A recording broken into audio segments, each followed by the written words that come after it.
2, 3, 4. I'm bringing football back, and that's a fact. I'm bringing football back, sexy back. Put it back on the track, Jack. Football, football, bringing football back, bringing football back, bringing football back, bringing football back. I'm bringing football back. Yes, yes, yes, yes.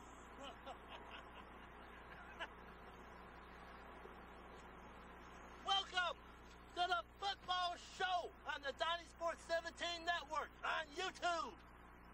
Woo!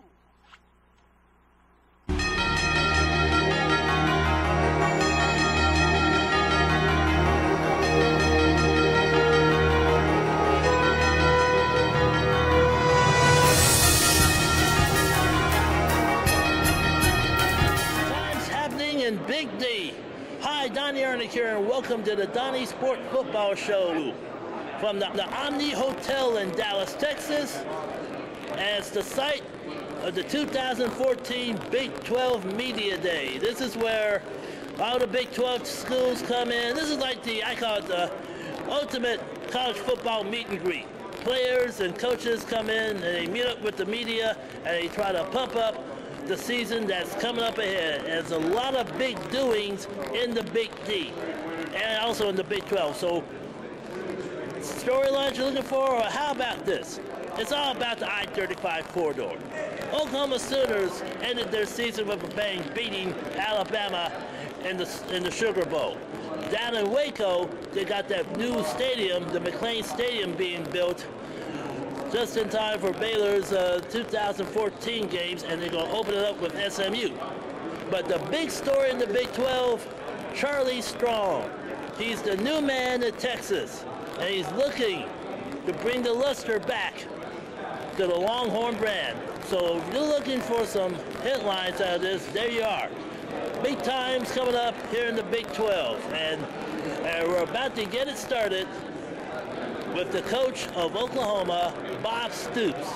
He's the guy that, let's just say, broke through and beat Alabama down at the Sugar Bowl. So what they're going to do for an encore, we're going to find out from him.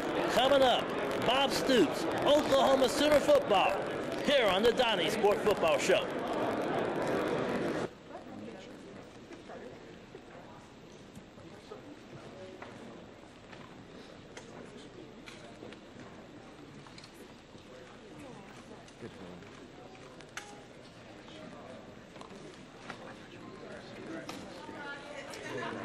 We start with Coach Stoops. Coach, welcome, and your opening comments. Yeah, great to be here.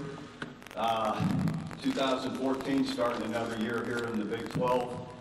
We're really excited, really about what our team has done through the winter and spring, and we've had a great summer, so I know our guys are really anxious to get back on the field here next week. And I've got 5 great players down here with us. On offense, I've got senior tackle Darrell Williams, quarterback Trevor Knight, and then on defense, I've got 3 seniors, 2 up front, Gino Grissom, outside linebacker, and then defensive tackle Chuka and Dudule, and then senior cornerbacks slash nickelback Julian Wilson, who's been a 3-year starter, or going on 3-year starter for us. So you'll get a chance to visit with them here soon. So open it up, I guess, for questions. Okay, we'll take questions. Coach, if you would please be sure to give your name and your affiliation, please. Coach, you caught them off guard. That was easy enough. No, we're not going to let you go. We got a question over here on the right-hand side. Microphone on this side. Go ahead, Brian. Try it again. Hello. Hey, Coach. Brian Baldwin with Fox Sports. I was just curious, Coach. You were way out in front of the curve as far as playing fast, speed of tempo, all that. 5, 6 years ago, you were ahead. Now, a lot of teams are following suit. Most of the teams in the Big 12 playing faster. Is there anything that we can look forward to how you even tweak this a little bit more than what you have? I don't know that there's a whole lot that you can do to go much faster, to be honest with you. You still have to be able to get lined up yourself and officials to get in place and still snap the ball. So I don't know that there's much more that can be done that way, really, quite honestly, but we'll keep looking for ways. Got a question on the right side, and we'll go with the middle. Blair Kirkhoff from the Kansas City Star. Are you still hopeful that Dorial Green back to play this year? Can you take us through the process of how he came to Oklahoma? Yes, there's an appeal that's being processed, so that hasn't been ruled on yet. As far as the process of him being a part of our team, through extensive conversations, first of all, I had a close relationship, as did Coach Norvell, our receiver coach, from recruiting Dorial personally, as well as with his family. And then through extensive conversations with the people at Missouri and our people, it was something that we felt the person that he is, the potential that he has as a young man and as an individual, that we felt the opportunity to give him a second chance at our place could serve him well, and be great for his future, and believe in him as a young man and what he's able to maybe continue to become. And so through that process, we gave him the opportunity to be with us. We got a question right here in the middle, right in front of you, Coach. Joe Bettner, fan side. Coach, with the new rule changes and the coaches being allowed to hold mandatory practices during the summer, what benefits have you seen from that? Also, if you could comment on some maybe the freshmen and their development so far. Yeah, the new rule is great in that you just keep players, we're so accountable to these young men through the summer and really year-round in what they're able to do. Just the ability to be able to see them daily, to go into the weight room, put your arm around them, interact with them, motivate them, how's school going, that's the positive side of it, just to have more interaction with them and to hopefully influence them, in a positive way that way. So it really hasn't affected or changed the way we've gone through our summer working out. Coach Smith won't give me any more time. He uses it. It's allowed us maybe an hour a week to go over some film study with the players. So that's really helped the freshmen in particular, or your new guys that have come in. And then the opportunity to watch them work out. I'm really excited. The freshmen really look strong. Some of the key guys that everybody's paying attention to really have been impressive in the summer, and being able to handle the volume of our running and lifting, and it's just a different level from high school, and not everybody can handle it, and a lot of these guys really handled it well and look to be in position to really affect this year. We got a question on the right side over here, Coach, on the front. Right side. Ian Boyd from Inside Texas.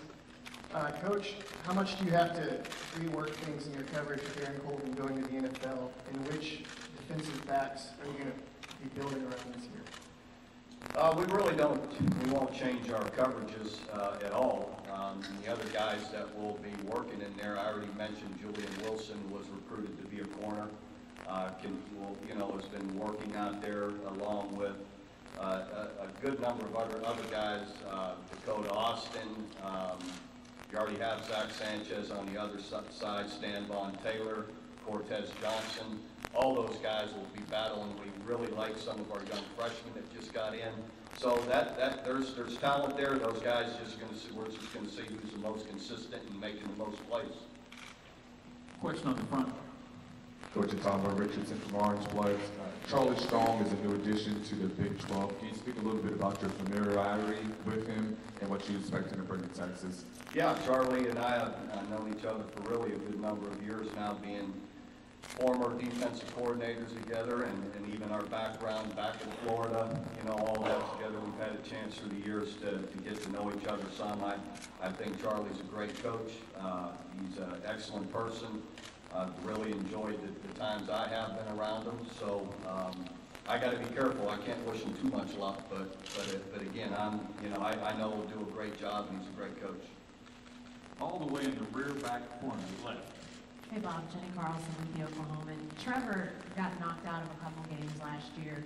Do you look at those situations as just being fluky, or are there some things that you try to talk to him about that might keep him a little safer this year? Yeah, I think that's very correct in that there's always a little bit of both. Some injuries you just can't avoid. They're just going to happen. But at the quarterback position, regardless of how much or little we run him, when he has the opportunity and he is out on the perimeter running, we want him to avoid and take as little contact as possible to either step out of bounds, slide, get down. If you already got 13, that's good enough. Someone's closing in on you, slide, get down, avoid the big hits. So it's something that we'll talk a lot about with them and even tried to a year ago. But I think, another year more experience, he'll be more familiar and used to doing that. Right here on the front right-hand side, Coach. Hey, Coach. Ace Little, KNZ, in Woodward. One of your weapons this year is Michael Honeycutt. Just talk a little bit about how much he brings to the offense and how much easier it is to know you can get points when he kicks it.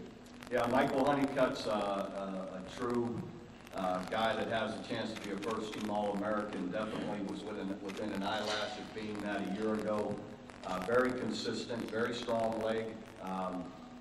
Michael's been a mainstay for us now going on 3 years, and excited about, he continues to get stronger every year. Now he really works hard in the out-of-season, so we're really expecting Michael to have a great year. We got a question all the way in the left side and rear. Danny, please scale. Whatever that entails, and the more, we can continue to support these players in different ways, whether it's transportation home, on and on. I think it's always, good that cost of attendance obviously would benefit us in being able to transport players back, home and back to school on breaks. That kind of thing is, are always positive steps, and hopefully we can continue to take them. On the left side, on the aisle. Kurt Bowles from the Austin American Station. Bob, will you be tempted to use Blake Bell at quarterback some, or just at tight end? Not at all. I don't. That's funny. That keeps coming up. Blake was recruited definitely as quarterback, but when you look at him now after 3 years, he's the prototype tight end. He's got great hands. He's got great size. 6'6". He's almost 260. Can run. Natural spacing, as far as where to be in his routes. So, and I go back to even it's in his genes. His dad was an NFL tight end for 8 years. So he fits the bill perfectly, and it's a position that we want to continue to make stronger. So I think he's really going to impact us in a great way at the tight end position. And on your other quarterback, Baker Mayfield, the fact that he transferred and he was a walk-on at Texas Tech, do you think he should be eligible to play immediately? Well, I do. I think it's one thing if you've invested a scholarship in an individual and he decides to leave. Heck, they even half the time allow them to play immediately. But a guy that you haven't invested a scholarship in, I don't know why that would even be something that, why it'd be an issue. But in the end, it's something that we're working through. Baker's really a good player. Through all our scrimmages in the spring, it was obvious to everyone that he played a year ago, that he's been on the field in action, the way he handled himself, the poise, the plays he makes. He really does an excellent job. Against the wall, left side. Coach Ryan Grabowski of the Dallas Morning News. You lost your big trio of running backs last year, coming back this year. They weren't that big. Who do you see emerging at the position? 3 bigger guys. We lost Roy Finch, Brendan Clay, and who was the third? Yeah, Damien. Damien was pretty big, but these guys are all, when you look at Keith Ford, Alex Ross, and David Smith, are all 215, 220. 6 foot, 6'2". They're really strong, big players. So those guys, you got Daniel Brooks, also a speedster that's in there that is a little bit smaller. But all those guys are very capable, and of course, we've got Joe Mixon, who's all of 220, 6'2", runs great. Has looked really impressive in the summer, and so has Samaje Perine, who's about 240 and runs great. So we've got some physical guys in there that we're excited about. We got a question on the platform in the rear. Hey Bob, Rick Renner from Fox Sports back here. Joe Castiglione has done such a fantastic job with your non-conference schedule in the next decade or so with teams like Tennessee this year, Ohio State, Michigan, LSU. Do you think that has eyes for the committee because they'll be looking at things a little bit more from a human angle than the computers in the past to get the 4 teams at the end? Well, I would think so, but I don't know. I would think it would open the eyes of a computer as well if it had eyes. At the end of the day, Joe has worked hard on our schedule. He has always confided in me, and we have been in agreement on who we were to play in the out-of-conference schedule, and we're proud of that. I mean, we just came off the last 4 years with, series with Notre Dame and Florida State. Now, like you said, we've got Tennessee and Ohio State coming with Nebraska, Michigan, on and on down the road. And it's been intentional that in the BCS formula and even now in the playoff formula, when all things are equal with records and whatnot, if someone has played a tougher non-conference schedule, to some degree it would usually benefit you. Otherwise, why play? Otherwise, you might as well just schedule, 3 yawners that, no one's going to pay attention to and not put yourself at risk of losing that game. But in the end, we've felt, and it's worked well for us, that it prepares you for a tough season, but it also, in the formula, helps you if you have an opportunity to be one of those teams competing for the national championship. We have a question on the left-hand side aisle. Dennis.cbssports.com. Can you describe how beating Alabama like you did in the bowl game sustained you in the offseason? Just give you an extra pep in your step, I guess. Well, I don't know. I think like all experiences, you build off of them. And you build off of some that are negative, you build off some that are positive. In the end, we were fortunate that we were able to finish recruiting in a really positive way. I think that really did give us a boost in the last week or 2 of recruiting. And then it also, I think, as much as anything, it inspired our players to really, to build on it in the winter, in the way we trained, in the way we went in the spring. And we've had a fabulous summer, one of the best. I've never seen my strength coaches, Coach Schmidt, so happy, which is he can be hard to please, and he's really elated at the way the guys have worked. So I think it's just really, maybe our guys have built on it in a positive way, and just the chemistry and their willingness to work when they see the benefits of it like that. Okay, Coach, thank you very much for your comments, and have a great season.